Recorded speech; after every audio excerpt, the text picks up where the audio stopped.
Hey everyone, Pastor Tim here, and I am so excited this Sunday to be sharing about my experiences in Israel. As I was kind of writing the report, what I wanted to say, I realized it's impossible to pack my 7 day experience into one service, especially because we want to celebrate communion. I said to everyone who's asked that it was like drinking from a fire hose, literally just sprinting from one amazing historical site to the next. And it's just everything was significant emotionally, spiritually, politically. And so, in the interest of keeping Sunday focused on the spiritual stuff, I want to give a little bit of background and some a little more historic perspective on national Israel. Just a quick overview. It's nothing in depth. I understand it's a very complicated situation with a lot of strong feelings. But I want to give a little bit of context, especially as I discuss things like Gaza and the so-called West Bank, which was historically Judea and Samaria, and even the Golan Heights. And so the group I went with was CUFI, Christians United for Israel, which is a group of Christians, obviously, in the United States that support national Israel. And so they showed us some insight. They showed us some sites that maybe you wouldn't normally go to or you wouldn't think of as a place you need to visit in Israel, but I'm glad we got to see them.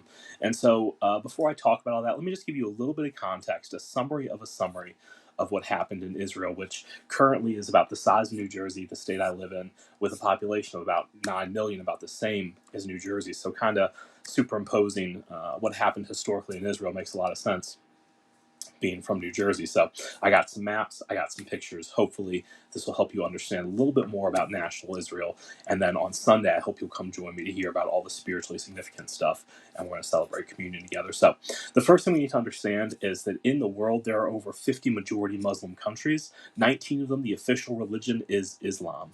And so all over the world, there are places that are Muslim majority, that are Muslim dominated, and there has not been a Jewish state since 40 years before Jesus. Understand, when we come onto the scene in the New Testament, we're talking about, obviously Jesus wasn't born in 0 AD, but somewhere in that time frame, Herod has captured already Jerusalem, and he's already rebuilding it in his image. The Second Temple period, all that kind of stuff is going on.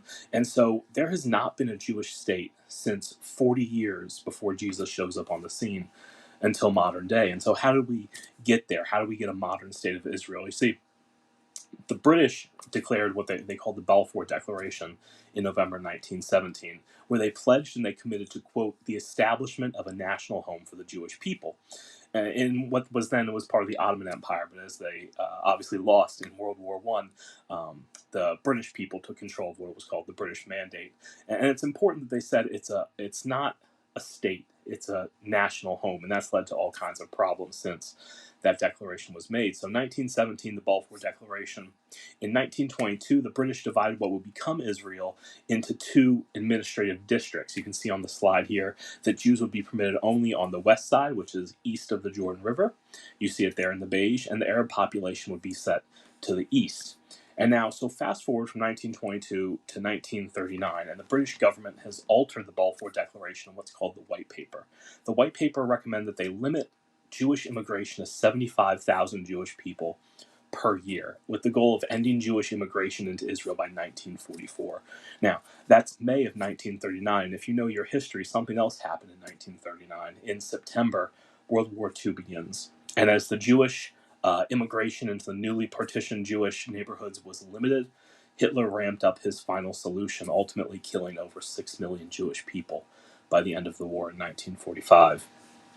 And so 2 years after the Jewish genocide at the hands of Adolf Hitler in National Germany, November 29th, 1947, the General Assembly of the United Nations voted with two-thirds majority to partition Judea and Samaria into a Jewish and an Arab state. And the UN was behind this. The Arab population was not. The Mufti of Jerusalem, who had met all throughout the war with Adolf Hitler, his name was Haji Amin al-Hassani. After World War II, he did not like this agreement from the UN, and he declared a holy war. He actually was quoted as saying, "I declare a holy war, my brothers, murder them all." And so many Arabs fled Judea and Samaria at this point as violence ratcheted up. And on May 14th, 1948, the first Prime Minister of Israel, David Ben Gurion, that's the airport's named after we fly into, read the Declaration of Independence of the State of Israel. And as David Ben Gurion read the Declaration of Independence of this new state, the land again took on its old biblical name, Israel. You probably know this area, it's often referred to as Palestine, but it was first called Palestine in 135 AD after the Roman authorities had crushed the Bar Kokhba revolution. It's very famous. They put down the Jewish rebellion there. They had already destroyed Jerusalem, but the Jewish people were still fighting. So the Roman Emperor Hadrian renamed the entire province to mock the Jewish people. He thought, who was the historic foe of David and his people, the Philistines? And so that morphed into what we would call Palestina or Palestine. He also, around the same time, renamed Jerusalem the Ariella Capitolina, but that name didn't stick. Not quite as catchy. So anyway, for the first time in 1800 years, the Jewish people called their homeland by the name of their forefathers, Abraham, Isaac, and Jacob, whose name was turned to Israel. And so, only a few hours after that Declaration of Independence, 5 Arab countries, the Arabs of Lebanon, Jordan, Egypt, Iraq, they attacked the newborn nation of Israel and tried to eliminate, quote, the Zionist aggression.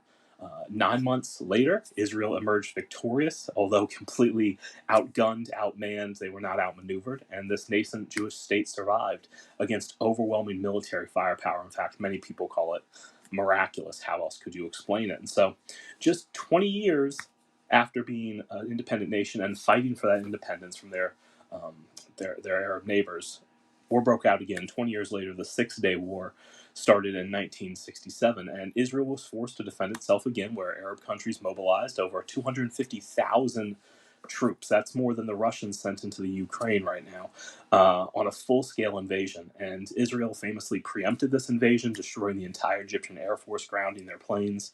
And they actually managed to capture parts of the country that they didn't have before, the West Bank, the Golan Heights, and Gaza, all staging areas that they had been invaded from. And Israel eventually gave back Sinai to Egypt, but continued to hold Gaza, the West Bank, again, historic Jewish Judea Samaria, and the Golan Heights, which were strategic points that they had been invaded from.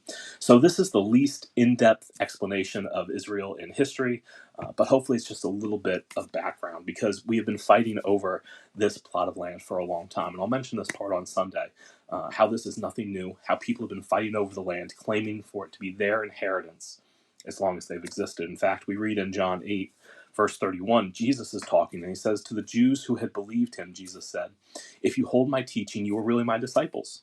Then you will know the truth, and the truth will set you free. And they answered him, we are Abraham's descendants and have never been slaves of anyone. How can you say that we shall be set free? Jesus replied, very truly, I tell you, everyone who sins is a slave to sin. Now a slave has no permanent place in the family, but a son belongs to it forever. So if the son sets you free, you will be free indeed. Now listen, most of us here are Americans. We don't tend to sit around and fight about whose descendants we are, who's the rightful owners of any particular place, or more specifically to be the descendants of Abraham, because we're Americans, most of us don't care. But all throughout history, this has been like the paradigmatic question about religion. It's been the question of who controls, in some ways, the Western world. We say the Western world was built on Athens and Jerusalem, right? On Greek logic, philosophy, and the morality that came from Jerusalem. And all three of the major monotheistic religions are offsprings of Abraham, and that's what they've been fighting about. Judaism obviously believes they're the direct descendants of the line of Abraham. That's their whole story. That's what happened. Abraham is our father, right? He had many sons. And if you're Jewish, you'd say, I'm one of them, and so were you. So let's just, wait, that's a song, never mind.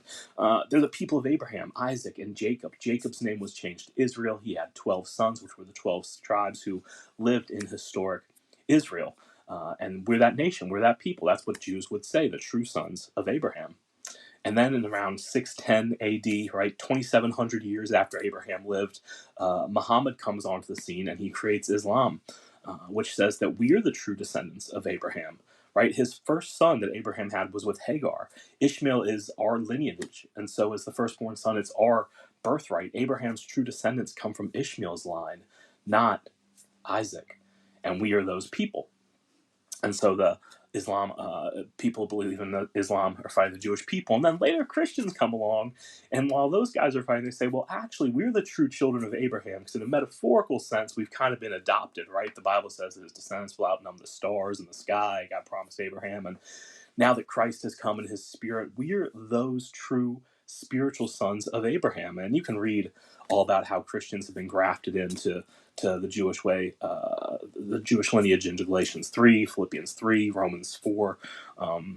Because there was a time when the law described who was the offspring of Abraham, laws you had to keep to be part of the family, and Jewish and Muslim people still do food laws and ceremonial laws and Sabbath and alms and kosher and religious ceremony and Haji. And I saw a lot of that. A lot of people keeping tradition, right? Jewish people standing at the Western Wall doing certain prayers, keeping certain rules to stay in good standing as the children of Abraham. Muslim calls to prayer 5 times a day to keep in good standing, to be the true children of Ishmael, right? This is how things were until Jesus shows up on the scene and the Jewish Messiah.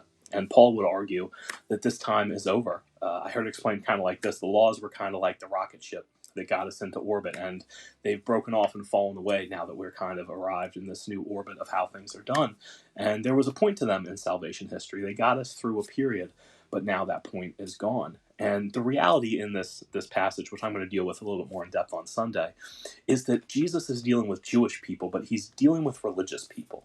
He's dealing with people who put their trust in their religiosity, that put their trust in their lineage, that put their trust in their national pride. I was born this way. I was a Hebrew of Hebrews. I'm a moral person. I'm a good person. I'm descended of this. I have good stock. That means I'm a child of God.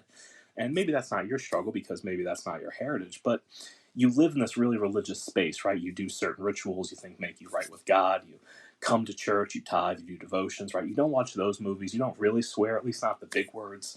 And you have a list of do's and don'ts, and you think that makes you right with God. You think that makes you a child of God, just like the Jewish people think their adherence to the law, that their lineage, their do's and don'ts make them children of God. And Jesus comes along and says all that stuff, maybe it used to work, but it doesn't anymore. In fact, it's going to become chains that enslave you. You need freedom, which is what I came to bring. So I'll get into the more spiritual aspect of that on Sunday. Come join me, 9 or 10:30 in Long Branch.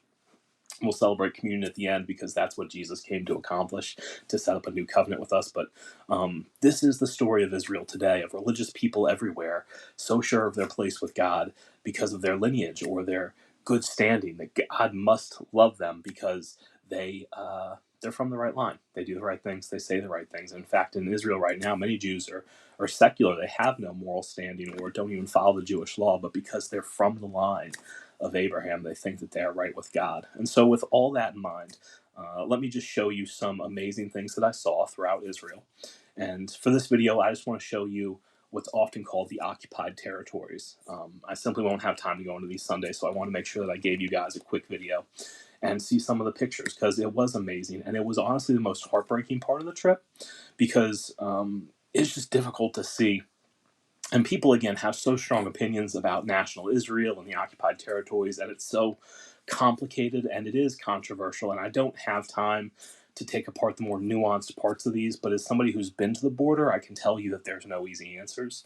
Only a lot of really uncomfortable tension.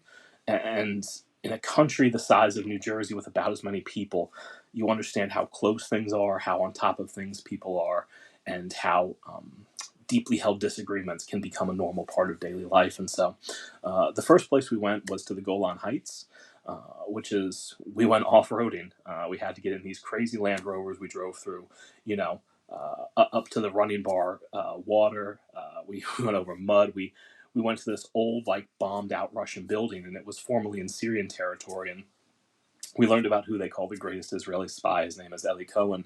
There's actually a Netflix series about him, or you can read a book about him. But this building serves kind of as a makeshift memorial because he was eventually caught and hung like spies were. But it's just this ridiculous story how he provided crucial information to the young nation of Israel to help them survive against Syrian aggression. And this building still stands kind of as a reminder for all that he did. And so we took these Land Rovers off-roading. There are these big anti-tank trenches, like they're giant rocks that regular vehicles can't get over. We had the Land Rover so we could kind of make it.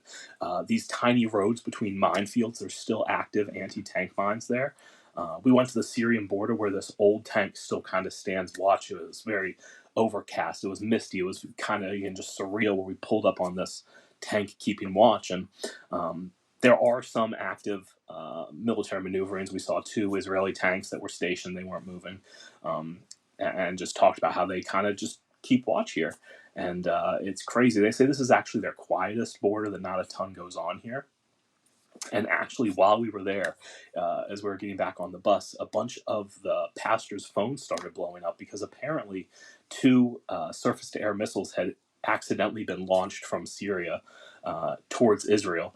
And we didn't hear anything about it. We were in the Golan Heights where the missiles were supposedly heading towards. Iron Dome didn't activate. Nobody said anything. In fact, Israel having missiles fired at them. It's just a Tuesday. Pretty crazy. In fact, when I came back to read some news about what's going on in Israel, honestly, a lot of the coverage is very anti-Israel. In the West, it's just a lot of Israel is always the aggressor. It's always kind of reported that way. And obviously, always and never are words you can't really use. It's just one of those things where Israel is constantly fighting not just a physical war, but a war of information. While we were there, I found that Israel is the most sanctioned country in the history of the UN. The most sanctioned country in the world by the United Nations. Not Afghanistan or Sudan or Egypt or Iraq, not China or Russia. Israel is the most sanctioned country in the world. And so it's just something to think about. But anyway, so we left the Golan Heights and we went to the border wall in the West Bank. And you can see here it's mostly a sophisticated fence. Only like 8% of it is an actual wall. Underneath the fence, it goes down like 90 feet to keep people from digging. It has sensors that let it know when it's being approached. And we were given a tour by retired Colonel Danny Teresa, who's the man who actually built the wall. And he was some space to run after the man and catch him before he gets to his target. The fence will be here and just know that someone is in, but we cannot help it. So how this fence is built? You can see that it's not only a fence, it's a whole system about 45 meters wide. It starts from the Palestinian side with a simple fence, a lot of barbed wires on it, and a red sign. Side of the fence, some of these red signs. It's written there in Arabic, in English, and in Hebrew. Don't come in, it's a closed army area. So innocent people are not supposed to be on the other side of it, but it takes you just 5-6 minutes to cross it. Then there is a small ditch or cliff that no car can cross it, and then there is the fence itself. The fence is built on a concrete belt. Retired Colonel Danny Teresa, who's the man who actually built the wall. And he was in the room with Bill Clinton and Ariel Sharon and Abbas in 1996 when Abbas walked away from hopeful peace negotiations. And so Danny Teresa was required to build this wall between the West Bank and Israel and even into parts of Jerusalem. And so it's just the horror stories he told of the shooting into Israel from the West Bank, bus bombings. There was a very famous bus bombing where a guy got on the bus and set off his explosive suicide vest on a bus full of kids going to school that Monday morning. And it's just it's heartbreaking. And it's difficult to see that this is the tension that people constantly live in, that they don't know how safe things are. And Israel kind of has this philosophy of separation where the more time we have to put our distance between you and us, we can survive better.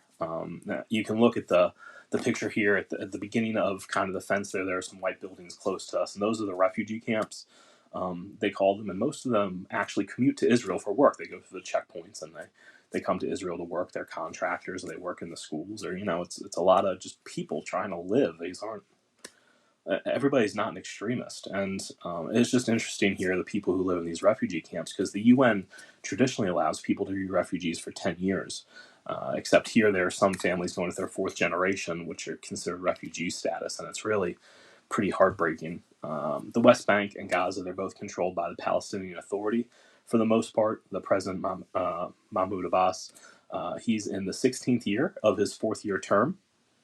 He also oversees Gaza.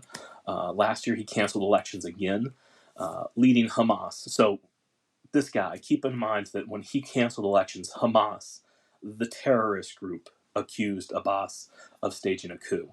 And that violence would spill over. Eventually, that, with a couple of other issues, led to over 4,000 rockets being fired into Israel over 11 days in May of 2021.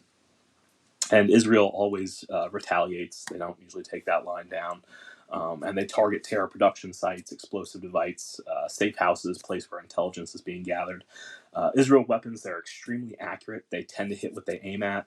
One big problem is Hamas and various other terrorist organizations tend to hide in places that are meant to be non-combatant zones, schools, hospitals, mosques.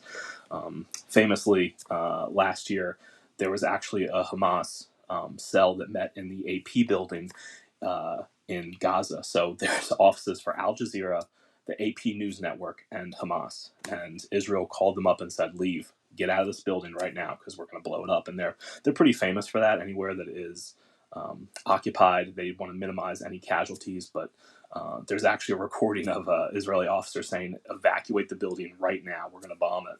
And the guy saying, "Give me time to get my computers out." And he's like, "No, leave. You got to go." There's a very famous picture of the bombing where there's a photographer standing on a building looking at the building that's about to be bombed. And the photographers do that. They stand next to the building that's going to be bombed because Israel is so efficient at hitting what they're aiming to hit at. It's not like Russia right now that's like carpet bombing or using stupid bombs. Like they're very targeted, especially in these areas like Gaza and the West Bank. But it's just one of those crazy things. Like you sit there and you wonder, like if a single rocket was fired into Canada or fired into America from Canada, like we'd be in Ottawa by the next afternoon. Like it's a unique way to live with a really difficult history. And so just being there was really eye-opening. We headed to Sukkot, which is a town of 30,000 that's less than a mile from Gaza. The first thing I saw was a school and then a big concrete building, concrete pod next to a bus stop. And as we went, there were more of these concrete pods that were just painted with bright colors. And we found out that these are bomb shelters, and they're everywhere. Here outside the perimeter of the playground, you can see here's an ice cream stand, and here's a bomb shelter. And this is the inside of one of these shelters. I went into, we stopped at a little kind of strip mall, got some shawarma, delicious food, and all around the perimeter in the parking center, there are these bomb shelters where you can hide. They're just concrete and steel reinforced. And that's because in Sukkot, when a rocket is fired, you have 9 seconds. 9 seconds to find shelter. And so these bomb shelters are just everywhere. And you can see how close they are here in this picture. To the left, that's Sukkot. There's this hill that we're standing on, and off in the distance to the right is Gaza, less than a mile away. And so we're kind of on this hill looking towards the Mediterranean. That's what that water is in the back. And it's a memorial to the Israel Defense Force troops that were killed by terrorists when they were clearing out a tunnel from Gaza into Israel. And you can see to the left of the memorial, right, there's those red and white towers. That's Gaza to the left of that. To the right of the poles and the memorial, that's called Ashkelon. That's a big power plant that provides power for both Gaza and Sukkot. So they don't turn off the power to Gaza because that would turn off the power to their town. And so it's just a really crazy tension that they navigate. While we were there, actually, we saw a Israeli armored vehicle patrolling between the fence and the Gaza border, just driving along, and that's just what they do. So we left Sukkot and we headed to a Mashav. I'm going to butcher it, but it's Nativ Hasar. And the Mashav is just like a little closed community, and so it's where people get together. They celebrate religious holidays. They partner together to sell food and flowers. And there's about 300 people that live here, families, children. Originally, they were actually in Sinai, but when they gave Sinai back to Egypt, they moved up here, and so now they're on the border with Gaza. It's like, just move a little bit further north, you might be safer. And again, they're right on the border. They have these greenhouses. They're self-sustaining. They grow food. They grow flowers that they sell to countries, the other countries. And so while we were there, we heard this odd noise. And just check it out for a second. I'm going to let this run so you...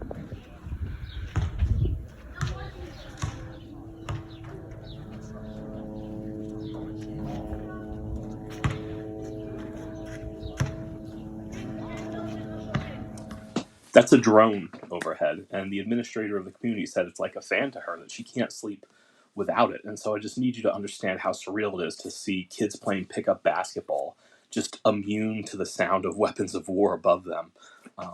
But again, that's the juxtaposition of Israel, is this beautiful, normal, natural, everyday life, and unfathomable terror that you kind of live in. We met in this bomb shelter. We heard all about this Mashav, and the bomb shelter is under the playground. Here you can see a picture of it, and you can see the door. It's massive. It's like a safe door. These windows, they're an inch thick. They're hermetically sealable in case there's a biological agent And again, like I said, there were 4,000 rockets fired from Gaza into Israel over 11 days in 2021. And here in Sukkot, they had 9 seconds to find shelter when a rocket's fired. Some places in Israel have up to 45 seconds. They say that's a leisurely rocket fire. You can make tea because they joke about these things because how else do you survive it? But all the children in the Moshav are in therapy. By first grade, they're doing animal therapy. They're doing group psychotherapy by fourth grade. It's pretty crazy that they live in this tension of rocket fire here. I have this picture of what usually happens when a rocket is fired. And so let me explain to you what Israel uses their primary defense. When a rocket is fired, there are 4 sounds that this woman explained to us. They hear a rocket fired from Gaza because they literally live next door to Gaza, less than a mile away. There's a siren that goes off in the area where the rocket is going to land. Iron Dome, Israel's primary defense against rockets, is deployed. And hopefully there's that explosion where the Iron Dome intercepts those rockets. 4,000 of those things happened over 11 days. Rocket, siren, rocket, intercepting, explosion. Think about the sound of that. Think about the trauma that comes with explosion, launch, siren, explosion, explode. It's mind-numbing. We can't even. There's no thing we can even wrap a mind around in America that makes us feel that unsafe. And fortunately, Israel's primary defense is the Iron Dome. I have here a video of it in action. Number one, realize that they aren't firing rockets into the middle of the desert. They're firing over city centers. They're shooting from Gaza into places where they hope to do damage. And this is Iron Dome deploying. So check out this part. It's not fireworks. That's Iron Dome. Those little lights are rockets. The little explosions are the Iron Dome intercepting and blowing up those rockets. It's really crazy. Here's what Iron Dome does in just milliseconds. It senses that a rocket is fired. It calculates where that rocket will land, and it ignores non-threats. If it's going to land in the ocean, if it's going to land in the middle of an unoccupied area. It activates the siren only in the potential impact area, unlocking those shelters we saw earlier at the playground if that's necessary. When appropriate, it fires a rocket to intercept the incoming rocket. Every time, it literally does the math calculations for a bullet to intercept a bullet mid-flight. It is astounding. Lots of countries want Iron Dome for themselves, and for the first time in ages, Israel is considering selling it to places like the UAE, who they now have a treaty with through the Abraham Accords, but they haven't yet. But it is the most sophisticated anti-rocket system in the history of the world. And again, just that rockets aren't fired into the desert. I don't know what I'm going to say this a lot on Sunday. I don't know what I envisioned, but it wasn't rockets fired at buildings. But that's what they're doing. And Sukkot, for their it was after 9/11. You know how we built the Freedom Tower 1 floor higher? That's what they're doing. A mile from Gaza, they're building their homes, their shelter. They're building it higher, and they're saying, "Come on, we're not going to live in fear." It's pretty crazy. But Iron Dome is so efficient. That's why hundreds of Israelis don't die every time there's a rocket attack. Occasionally, because they are dumb rockets. In fact, rockets sometimes land back in Gaza itself, and it's terrible for everyone involved. This whole campaign is always just so terrible. Now, Iron Dome isn't 100%. Iron Dome has a 90% efficiency, and so quick math, right? If 4,000 rockets were fired into Israel, 90% were destroyed. How many landed in Israel? 400 rockets. 400 rockets make through Iron Dome and land in Israel. And so this was in our host greenhouse some years ago, like 4 or 5 years ago. It's not a newer rocket, but it landed, it exploded just the end of it.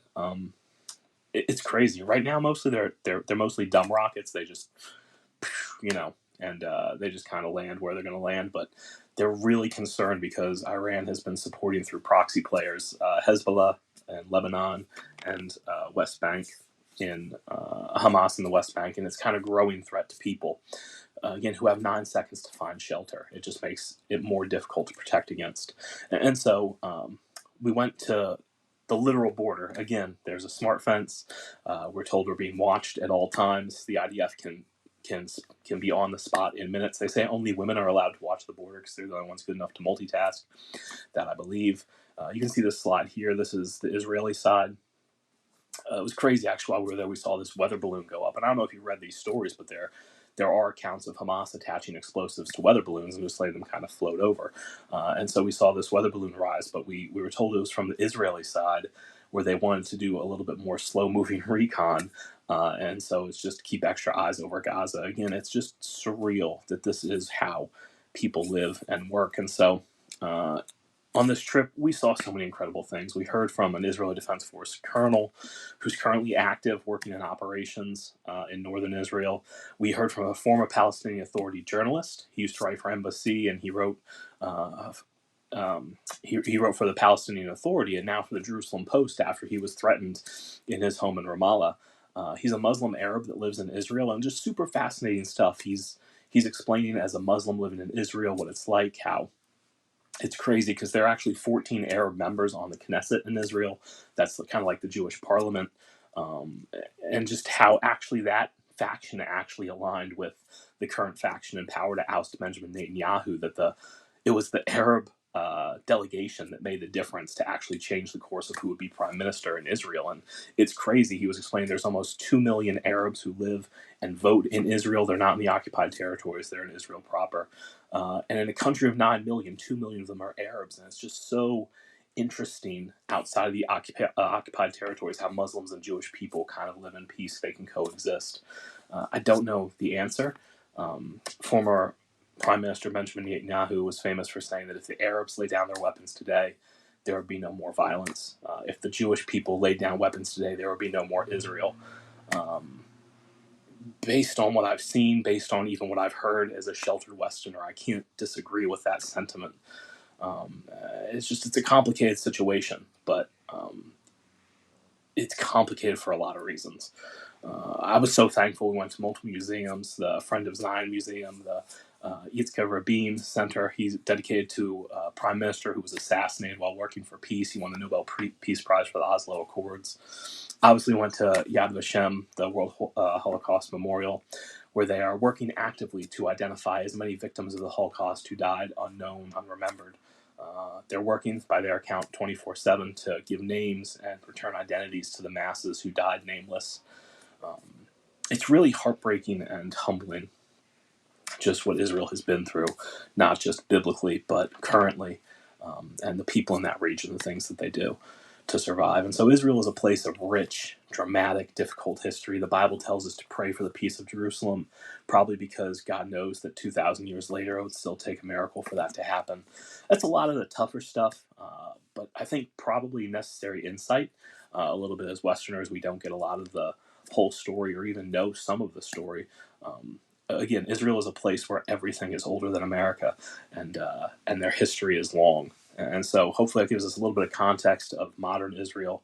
And come join me on Sunday, and we'll talk about all the cool biblical places. We'll walk the triumphal entry. We'll walk through Jesus' last days and talk about what the whole point of that was, the empty tomb. And for that, we'll celebrate communion because that's what it's really all about, that all of Israel's terrible, bloody history, even today, points to a Savior who came and shed his blood for us. And so that's what we're going to talk about. That's what we're going to celebrate. I'll have a lot more pictures on Sunday, and there's stuff I can't talk about online because they asked me not to. So like this video. Again, please, I flew over a lot of the really difficult things. I understand this is not a complete history. So just give me a like, and more importantly, join me Sunday, March 6th in person at Searchlight Church at 9 a.m. or 10:30. We'll have communion. We'll talk about Israel. We'll celebrate a risen Savior. Thanks, guys, for hanging out with me. I really appreciate it. I hope you enjoyed this video, and if you did, let me know. I will see you this Sunday at church. God bless you.